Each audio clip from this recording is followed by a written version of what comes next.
नमस्कार। मारवा स्टूडियो में 3 दिन तक मनाने जाने वाला 12th ग्लोबल जर्नलिज्म फेस्टिवल का आज तीसरा दिन है और इस तीसरे दिन को बेहद यादगार बनाने के लिए हमारे साथ मौजूद है famous Hindi writer and senior journalist mister Vinod Viplav ji. आपका बहुत बहुत स्वागत है हमारे मारवा स्टूडियो में सर। जैसा कि आपने जर्नलिज्म फेस्टिवल के मेंबर बने, आपने अभी एक इवेंट अटेंड किया, आपको सम्मानित भी किया गया, आपका एक्सपीरियंस कैसा रहा सर वहाँ का?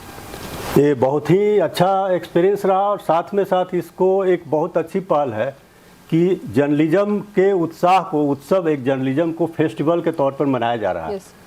अब मैं बताता हूँ कि जब मैंने जर्नलिज्म की शुरुआत की थी तो उस समय पत्रकार बनना परिवार के लिए बहुत ही एक तरह का दुख का कारण होता था कि ये पत्रकार बन गया मतलब ये बिगड़ गया या फिर पागल हो गया। मतलब जर्नलिस्ट बनने का एक बहुत बड़ी समस्या थी। बहुत ही वैसे लोग ही आते थे जो कि कहा जाता है ना कि जो सब कुछ लुटा दिया वो जर्नलिस्ट बनता था। तो जिसको परिवार से कोई मतलब नहीं है तो कहा जाता था ये पत्रकार बन गया। मतलब एक जो आदमी जो सड़क पर चल रहा है, जिसके पास फटा हुआ कुर्ता पहना हुआ है, चप्पल टूटी हुई है, एक थैला लटकाए हुए, मैंने उसको पत्रकार समझा जाता था। और आज जो है वो बता रहा हूँ कि किस तरह से चेंज हुआ कि एक समय पत्रकार बनने का मतलब था कि वो किसी लायक नहीं है। वो एक था दौर था और आज एक दौर है कि आज पत्रकार बनने के लिए बड़े बड़े घरों के लड़के लड़कियां आ रही है। जहां पे एक समय मुश्किल से खाने के लिए पैसे मिलते थे, आज मतलब लाखों की सैलरी हो गई, कार है, बंगला है, मतलब तमाम तरह की सुविधाएं हैं, पूरा गैलमर है। तो पत्रकारिता का एक तो दौर ऐसा था और एक यहाँ पे आया है।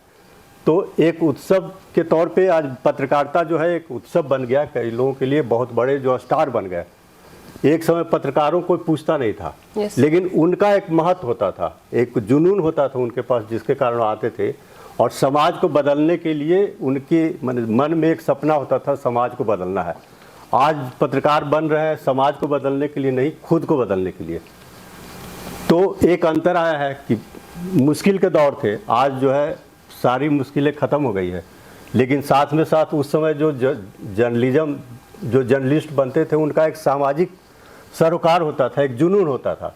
आज जो है जुनून नहीं है। मतलब जुनून पत्रकारिता या समाज के प्रति नहीं है, पैसे के लिए है और तमाम तरह की चीज़ों के लिए है। लेकिन वही कह रहा हूँ मैं, तो चेंज तो बहुत आया है। एक गरीबी और बहुत ही संघर्ष भरा दिन था जब हम लोगों ने पत्रकारिता शुरू की थी। तो उस समय हमारी सैलरी 1100 रुपये होती थी। अच्छा। आज 1100 रुपया में तो एक दिन का खर्चा भी शायद उससे नहीं निकलेगा। बिल्कुल सर। तो एक चेंज आया है, तो काफ़ी बड़ा चेंज आया है। तो ठीक है, आज के समय में जो एक पत्रकारिता एक उत्सव बन गया है और इनका मारवा स्टूडियो का एक इसमें है कि उत्सव तो बना है, बहुत सारी तब्दीलियाँ आई है, बहुत विकास हुआ है, लेकिन उसमें एक सामाजिक सरोकार है, उसको भी इन्होंने आज रेखांकित किया कि एक पत्रकार बनने का एक सामाजिक दायित्व भी है। जैसे गणेश शंकर विद्यार्थी थे, उनका उन्होंने पोस्टर निकाला है। जी। और भी कई चीज़ें हैं। मतलब एक पत्रकार एक है तो आपका सामाजिक दायित्व है, इस चीज़ को यहाँ पे रेखांकित किया गया। और जितने लोगों ने बोला उन्होंने भी इस बात को कहा कि एक समाज के प्रति उनका दायित्व है। तो इस चीज़ को रेखांकित करना जरूरी है कि आज के जो पत्रकार हैं वो समझे कि आज एक हमारा एक, जैसे पुलिस में जो जाते हैं उन पे एक दायित्व होता है, जो भी जहाँ जिस, तो उस तरह से पत्रकारों पर भी समाज का एक दायित्व है। जी सर। कई पत्रकार इस दायित्व को पूरा कर रहे हैं, कई पत्रकार नहीं कर रहे हैं, तो इस चीज़ को भी रेखांकित करना। जी सर। जैसे कि आप एक एक्सपीरियंस बुक राइटर हैं, तो किताबें लिखना कोई आसान बात नहीं है। कभी हमारे दिमाग में गुस्सा, कभी खुशी, कभी उलझने, तो आप कैसे उस मूड को कंट्रोल करके किताब कंप्लीट करते हैं, थोड़ा उसके बारे में बताएं। हाँ, किताब लिखना एक बहुत ही सतत और लगातार लंबा चलने वाला प्रोसेस है, जिसमें कई साल लग जाते हैं। जैसे कोई अखबार में रिपोर्ट लिखना हो तो आपको 2 घंटे में मिल जाएगा। चैनल के लिए अगर कोई रिपोर्ट बनानी हो तो 1 दिन में तैयार कर सकते हैं। लेकिन किताब लिखने के लिए 4 साल 5 साल, जैसे मैंने मोहम्मद रफ़ी की जीवनी लिखी तो 4 साल लग गया। उस पर रिसर्च करना, तमाम तरह के उसमें समय निकालना, जो आपका रोजाने के काम काज है उससे भी समय निकालना, तो ये सब चीज़ें हैं। तो एक धैर्य बहुत ज़्यादा ज़रूरी होता है। फिर आपका एक क्लियर कंसेप्ट होना चाहिए कि किस लिए निकाल रहे हैं, क्या उसमें आप करें, मतलब पूरा एक रिसर्च होता है, एक लंबा समय लगता है। तो आज के समय में तो आज भी लोग लिख रहे हैं, अच्छी किताबें छप रही है, काफ़ी संख्या में छप रही है। और आज जो पहले का जो संकट था, छपने की दिक्कत जो थी कि बहुत कम लोगों की किताबें छप पाती थी क्योंकि उतनी सुविधाएं नहीं थी, उतने प्रकाशक नहीं थे। आज है कि ई बुक्स है, सोशल मीडिया है, इसके जरिए भी लोगों की किताबें मतलब ई बुक्स के रूप में आ रही है। या बहुत ज़्यादा आज पब्लिशर भी हो गए हैं जिनकी किताबें बहुत ज़्यादा संख्या में छप रही है। आप बुक फेयर में जाएं तो आपको हजारों प्रकाशक मिलेंगे, जबकि एक समय बहुत कम थे। तो आज सुविधाएं बढ़ी है और लिख रहे हैं, आज भी लिख रहे हैं, लेकिन एक जो धैर्य होता है उसमें किताब लिखने के लिए वो बहुत कम लोगों के पास बचा। पहले तो भाई कितनी एकक ऐसे लेखक थे जो 50-100 ने कितनी किताबें लिखी, कितने उपन्यास लिखे। तो उस समय भी होता था। आज समय की भी कमी है, फिर पढ़ने वालों की भी कमी है। उतना आज धैर्य नहीं कि वो उतना लंबा मैंने किताब पढ़े। सर जैसे कि मैं आपकी विकिपीडिया पढ़ रही थी, आप कहीं ना कहीं मोहम्मद रफ़ी जी किताबों से बहुत ज़्यादा मशहूर अपने आप को समझते हैं। आप उनकी किताब जब आपने लिखी तो उससे क्या ताल्लुकात रखते हैं, थोड़ा इसके मतलब उनके मैं गाने जो है बचपन से ही सुनता रहा, जब होश संभाला तो काफ़ी सुनता रहा। तो धीरे धीरे करके होता ना कि एक अच्छा लगने लगता है किसी की आवाज़ या किसी के गाने जो हैं, तो धीरे धीरे करके एक महसूस होता है कि जीवन की जो मेरी समस्याएं हैं, मेरे जो दुख दर्द हैं, वो जो गाने हैं उसमें व्यक्त हो रहे हैं। उसके जरिए आपको एक वहाँ जब आप गाने सुनेंगे तो आपके जो जीवन के जो दुख है, दर्द है, पीड़ा है, वो गानों में झलकता है। तो उससे आदमी जो है सुनने वाले को एक अपनापन, एक लगाव महसूस होता है। तो इसलिए धीरे धीरे करके एक लगाव महसूस हुआ। और हमने फिर देखा कि मोहम्मद रफ़ी साहब इतने बड़े गायक हैं, तो उन पे उस समय तक कोई किताब नहीं थी, मतलब कि जीवनी या उस तरह से। तो मैंने इसलिए सोचा कि भाई इतने बड़े गायक हैं लेकिन कोई किताब अभी तक नहीं है, जब मैंने लिखी थी। और मेरी पहली किताब थी जो कि मोहम्मद रफ़ी की बायोग्राफी के रूप में, पहली किसी भी लैंग्वेज में दुनिया में किसी में भी कोई उनकी बायोग्राफी नहीं थी। तो मेरी किताब जो है 2005 में छपी थी। और उस समय, अब तो कई किताबें आ गई है, तो इसलिए मैंने लिखी कि एक तो कोई किताब नहीं थी, इतने बड़े गायक होने के बाद भी जिनके गाने हर आदमी सुनता है और जिनके गानों से सुन करके वो अपने जीवन को, मतलब सुख दुख जो है, दुख को भूलता है आदमी, तनाव को भूलता है, लेकिन उस पर किसी ने कोई किताब नहीं लिखी है। तो इसलिए मैंने लिखी थी और काफ़ी समय लगा, 4-5 साल लगा लिखने में। उस समय कोई उन पे कोई सामग्री ज़्यादा नहीं थी, कोई किताब के रूप में नहीं थी, मतलब इधर उधर कुछ करके। तो उसके लिए काफ़ी रिसर्च करना पड़ा, काफ़ी लंबा वक्त लगा। सर जैसे आपकी ही कोई किताब, जैसे आप फ्री हो या फिर आप कहीं जाएं तो आप उसको बार बार पढ़ना चाहें, वो आपके करीब हो, कौन सी ऐसी किताब होगी वो? कई किताबें हैं, जैसे खासकर प्रेमचंद की किताबें जो प्रेमचंद को पढ़ा, कप्तान आदि गोदान है, सेवा सदन, वो मैं काफ़ी पढ़ा। और भी किताबें, चंद्रधर शर्मा गुलेरी, ये सब जो हैं, दिनकर जो थे, रामधारी सिंह दिनकर, उनका जो एक काव्य संग वो था कर्ण पे, रश्मि रथी नाम से जी। तो मैं उसको कई खंड तो मैं उसको रट गया था मतलब अच्छा। हो गया पूर्ण अज्ञातवास, पांडव लौटे वन को साहस, नस नस में तेज प्रवाह लिए, कुछ और नया उत्साह लिए, ऐसे करके एक लंबा है। तो मैं उसको बार बार पढ़ता था। और वैसे भी कर्ण के प्रति मेरा काफ़ी एक रहा है कि मैंने बहुत ज़्यादा लगाव रहा है, जो कर्ण जो महाभारत के जो पात्र थे। तो ऐसी कई किताबें जो पढ़ा, लेकिन कुछ किताबें जो प्रेमचंद, रामधारी सिंह दिनकर की जो बताया, तो इस तरह से कई किताबों का। सर जैसे कि आप एक बुक राइटर भी हैं, साथ ही जर्नलिस्ट भी हैं, तो सर आज की जो पत्रकारिता हो रही है उससे आप क्या ताल्लुकात रखते हैं कि क्या मतलब आज की news industry, media AI tools का भी बहुत ज़्यादा यूज़ करने लगी है, उसके बारे में आप क्या कहना चाहेंगे? हाँ, तो आज के समय में AI टूल्स है या वैसे भी कई ऐसे ऐप्स आ गए हैं जिस पे आप कुछ भी डालें तो आपको काफ़ी इन्फॉर्मेशन, गूगल ही है मान लीजिए, तो आपको घर बैठे मतलब आपको 1 सेकंड के अंदर सारी इन्फॉर्मेशन, सारी सूचनाएं मिल जाती है। एक समय था जब आपको कुछ भी जानकारी चाहिए थी तो आपको किताबें पढ़नी पड़ती थी, लाइब्रेरी जाना पड़ता था, लोगों से बात करनी पड़ती थी, काफ़ी संघर्ष और काफ़ी मुश्किल काम होता था। किसी सामग्री, अगर एक पत्रकार के लिए कोई खबर लिखना तो उस सोर्स तक पहुँचना, उससे संपर्क करना, फिर वहाँ फील्ड पर जाना, रिपोर्टिंग करना, मतलब कई दिक्कत थी। आज के समय में इंटरनेट के ज़माने में सोशल मीडिया है, आपको ट्विटर है, व्हाट्सएप है, तमाम तरह की चीज़ें आपके पास उपलब्ध हो जाती है तुरंत। एआई के जरिए भी अगर आपको कुछ चाहिए तो आपने एआई में डाल दिया तो आपके पास एक लिखा लिखाया मैटर आ गया। और कई लोग तो आज उस पर किताबें भी लिख रहे हैं। अब कहा जा रहा है कि एआई के जरिए किताबें भी लिखी जा सकती है। तो कई चीज़ें तो हो गई, लेकिन वही है मतलब उसकी विश्वसनीयता क्या है। अब एआई से आपको जो इन्फॉर्मेशन मिला वो तो वही इन्फॉर्मेशन है जो उसके सर्वर में फीड है जी। हाँ जी। आपको एक लिमिटेड इन्फॉर्मेशन मिलता है ना। अगर आपको ज़्यादा चाहिए तो आपको किताबें पढ़नी पड़ेगी, लोगों के पास जाना पड़ेगा जिनके बारे में लिखना है, जहाँ के बारे में लिखना है। तो एआई तो एक लिमिटेड आपको एक इन्फॉर्मेशन बुनियादी देता है कि हाँ आपका ठीक है, लेकिन आप एक पत्रकार के रूप में तो वहाँ पे जा करके उसकी विश्वसनीयता पता लगानी होगी। जैसे अभी पूनम पांडे का उदाहरण आया कि कहा गया कि कैंसर से उनकी सर्वाइकल कैंसर से उनकी डेथ हो गई। किसी भी पत्रकार ने जा करके हॉस्पिटल में या पूनम पांडे से संपर्क नहीं किया और खबर छाप दी बिना कोई पता लगाए हुए। तो ये पत्रकारिता का हाल है। जबकि पहले होता था कि सोर्स होते थे, हॉस्पिटल कोई अगर बीमार है कुछ है या कुछ भी है तो उसके डायरेक्ट संपर्क में लोग होते थे, उनसे पता लगा। अब तो किसी को फुर्सत नहीं है, जो खबर आ गई उनके पास वो छाप दिया। तो ये कह रहा हूँ मैंने किस तरह से गिरावट हुई है कि क्या विश्वसनीयता नहीं रही ना।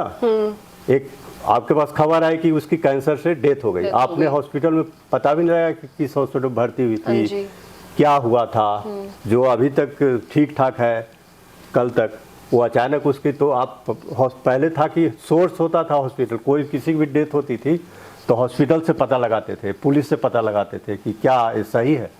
आज तो है नहीं, जो भी आई खबर तो ये है गिरावट का दौर इस रूप में है कि विश्वसनीयता नहीं है। लोग अखबार पढ़ेंगे, अभी बता रहा था कि चैनल पे दिन रात खबर चले, कोई भी गलत सही जो भी उसके बारे में कोई किसी को विश्वास नहीं होता कि हाँ सही है गलत है क्या है। जबकि पहले था कि एक लाइन भी कोई छप जाए तो उसकी विश्वसनीयता होती थी। आज कुछ भी बैठ के दिन रात चलाते रहिए तो आज कोई मानने के लिए तैयार नहीं है, या हद मान भी ले तो उसका कोई फर्क नहीं पड़ता, उससे कोई असर नहीं होता है। तो पत्रकारिता का जो असर है वो खत्म हो गया। तो उसको कैसे बहाल करना है, उसको उस पर विश्वास वो करना होगा काम। जो आज के नई पीढ़ी के जो पत्रकार हैं उनको इस पर काम करना होगा। एक बहुत बड़ा चैलेंज है कि आपको सारी सुविधाएं तो मिल गई, लेकिन आपकी जो लिखी हुई चीज़ है या आपने जो बोला है जी सर, उसके बारे में आप पर कोई विश्वास नहीं कर रहा है। तो एक बहुत बड़ा संकट का दौर है जो कि आने वाले समय में जो पत्रकार हैं उनके लिए एक मुश्किल है, क्योंकि आप जो लिख रहे हैं उस पर कोई विश्वास ही नहीं कर रहा है, जो बोल रहे हैं उस पर कोई विश्वास नहीं कर रहा है, तो फिर उसका कोई मतलब नहीं रह जाता है ना। भले ही आपके पास सब कुछ है, गाड़ी है, बंगला है, लाखों की सैलरी है, लेकिन आप जो बोल रहे हैं तो उसका कोई महत्व नहीं है, कोई सेटिस्फैक्शन नहीं। जबकि पहले एक लाइन छपती थी तो उसके बाद 50 फ़ोन आते थे, उसका असर होता था, तो उसमें जो सेटिस्फैक्शन मिलता था वो आज नहीं मिलता है। तो सर जैसा कि आपने चैनल की बात करी, तो आज की जो चैनल है मतलब रिपीटेड चीज दिखाते हैं। सीमा हैदर का केस हुआ था, हर जगह हर चैनल पे सीमा हैदर केस हुआ। एक ही खबर अगर कहीं लड़ाई हो रही उसके बाकी सारे जितनी भी रिपोर्ट्स है वो सारी छूट जाती है। इंपॉर्टेंट रिपोर्ट हमारी जो होती है वो भी छूट जाती है, कहीं ना कहीं लोग उससे अपना वार्तालाप नहीं कर पाते। उसके बारे में आपको क्या लगता है कि आज जो ये हो रहा है ये सही है या फिर कहीं ना कहीं गलत भी है एक तरीके से? हाँ, तो ये जो आपने कहा कि कुछ ही खबरों को या कुछ ही प्लांटेड हो या जो भी है, एक दो तरह की खबरें होती है, एक या दो तीन खबरें, उसी पर पूरा जर्नलिज्म बेस्ड हो गया। जी सर, बेस्ड हो गया। हाँ जी। मतलब बाकी जो खबरें हैं, जो गांव की खबरें हैं, शहरों में छोटे माने गरीबों की और भी तरह की खबरें जो है वो पीछे छूट के, इवन सरकार से जो संबंधित खबर है, जो सरकार ने जो काम किए हैं जी सर, उसके बारे में भी कोई चर्चा नहीं होती है। एक बहुत ही ऐसी फालतू जिसका कोई महत्व नहीं समाज के लिए, उस पे दिन रात चर्चा होगी। जी सर, वही। जिस खबर का या जिस बात का कोई रेलेवेंस नहीं है, जिसका कोई जीवन से, लोगों के जीवन से कोई महत्व नहीं है, उस पे चर्चा होगी। लेकिन जो सरकार ने भी काम किए, अच्छे काम किए, खराब काम किए, उस पे ना कोई चर्चा है। जो आम जीवन है उसकी क्या समस्या है, उस पर कोई चर्चा नहीं है। गांव में क्या जीवन है, क्या समस्याएं हैं, क्या है, जो भी है, और भी फील्ड है, विज्ञान है, कला है, सिनेमा है, साहित्य है, इतने क्षेत्र हैं, उसके बारे में कोई चर्चा नहीं। मतलब एक दो, अब जो सीमा हैदर का बताया, एक ही तरह खबरें, हाँ, पूरा जो जमघट पीपली लाइव की तरह उसका उनका घर देखिए, जहाँ वो नोएडा में रहती थी, पूरे हर चैनल के लोग वहाँ पहुँच गए, बड़े बड़े पत्रकार, बड़े बड़े जो एंकर हैं, हाँ जी। जैसे पीपली लाइव में दिखाया था, तो उस तरह से हो गया। तो एक ही दो खबर है उनके लिए, बाकी खबरों को महत्व नहीं है। कोई आदमी मर जाए उसका भी कोई महत्व नहीं है। तो ये दौर है, मतलब ऐसे है कि बहुत लिमिटेड पत्रकारिता का एक नज़रिया जो है, पूरा फोकस जो है एक लिमिट हो गया है। तो एक समाज का जो व्यापक स्वरूप जो कहा जाता है ना, मीडिया साहित्य के लिए कहा जाता है, वही पत्रकारिता के लिए कहा जाता है। पत्रकारिता जी जी। समाज का दर्पण है। हाँ जी। लेकिन आज समाज का दर्पण तो नहीं रहा, बहुत ही लिमिटेड चीज़ों पे बहुत ही अविश्वसनीय बन गया है। तो यही कह रहा हूँ कि बहुत बड़ी, अब कोई अगर महसूस नहीं करो तो अलग बात है, उसे सब कुछ मिल रहा है इसलिए वो खुश है, लेकिन भाई उसका दायित्व जो है वो तो पूरा नहीं कर रहा है ना एक पत्रकार के रूप में। बहुत खूब सर, आपने हमारी अलसुलझनों को सुलझा दिया है। सर एक आखिरी सवाल है कि जो बच्चे बुक राइटर की फील्ड में अपनी जगह बनाना चाहते हैं या फिर जर्नलिज्म में अपनी जगह बनाना चाहते हैं, उनको क्या मैसेज देना चाहेंगे आप? उनके लिए मैसेज यही है कि एक समय था, हम लोग जब आए थे तो पहले थे लोग लिखते थे, आज लोग दिखते हैं। जी सर। मतलब पत्रकार जो है पहले लिखते थे, आज दिखते हैं, और जो जितना दिखेगा उसको उतना बड़ा पत्रकार समझते हैं लोग। हाँ जी सर। या खुद को भी समझते हैं।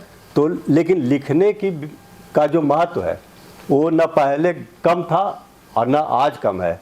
आज भी हम जिन लोगों को जानते हैं, चाहे तुलसीदास हो, चाहे वाल्मीकि हो, प्रेमचंद हो, उनको इसलिए जानते हैं कि उन्होंने लिखा। हाँ जी। इस बीच में कितने राजा महाराजा, पता नहीं कितने लोग आए होंगे, चले गए, लेकिन उनको नहीं जानता है। जो लिखा उन्हीं को जानते हैं। आज भी जो लिखेंगे उन्हीं को जाना जाएगा। अब आजकल मैं देखता हूँ कि जो पत्रकार बनने के लिए आ रहे हैं, वो मुझे तो एंकर बनना है, तो उनको अगर कहा जाए कि लिखो, 2 लाइन लिख करके दिखाओ, नहीं मुझे तो लिखने नहीं, मैं तो एंकर बनूंगी या बनूंगा। तो एंकर भी बनने के लिए आपको जरूरी है कि लिखना जरूरी है। जो बड़े बड़े एंकर आज भी हैं, जो भी, उनको लिखने, तो जो आप रिपोर्ट पेश कर रहे हैं, जो भी खबर पेश कर रहे हैं, उनको आपको लिखना तो है ना। लिखना तो बुनियादी चीज है, बिना लिखे हुए आप पत्रकार बन नहीं सकते हैं। क्योंकि पत्रकार जो भी बनेगा और जो भी आपको नौकरी पे रखेगा, वो केवल इसलिए नहीं रखेगा कि एंकर आप हैं, क्योंकि वहाँ तो और भी काम करने पड़ते हैं ना। रिपोर्टिंग करनी पड़ेगी, लिखना पड़ेगा, इंटरव्यू करना पड़ेगा, तो कई काम है। वो ये तो नहीं हुआ ना कि एक एंकर है तो केवल एंकरिंग ही करेगा। आवाज़ बहुत, कोई ऐसा बहुत बड़ा बड़ा चैनल तो है, जो है तो है, लेकिन आज छोटे छोटे चैनल हैं जहाँ पे एक ही आदमी को सब कुछ करना पड़ता है। जी सर। लिखना भी है, एंकरिंग भी करना है, इवन वीडियो एडिटिंग भी करनी है, कैमरा भी। आजकल यूट्यूब का ज़माना है, तो यूट्यूब, कई लोग ऐसे हैं जो अकेले, मैं भी यूट्यूब चला रहा हूँ, मेरा भी यूट्यूब चैनल है। तो मतलब एक आदमी जो है सब कुछ कर रहा है। तो आपको पत्रकारिता की फील्ड में कोई जरूरी नहीं कि आपको आज तक में या बड़े चैनल में नौकरी मिले ही। हो सकता है आपको एक अपना एक चैनल आप शुरू करेंगे, लेकिन आपको तो उसमें हर काम करना पड़ेगा। तो सीखना तो जरूरी है, लिखना भी जरूरी है। तो बहुत बहुत धन्यवाद सर, आप आए, आपने इस आखिरी दिन को यादगार बना दिया। ऐसे ही जुड़े रहे हमारे साथ। वीडियो जर्नलिस्ट तनिषा अग्रवाल, अंशु गुप्ता, आप 24/7 नोएडा।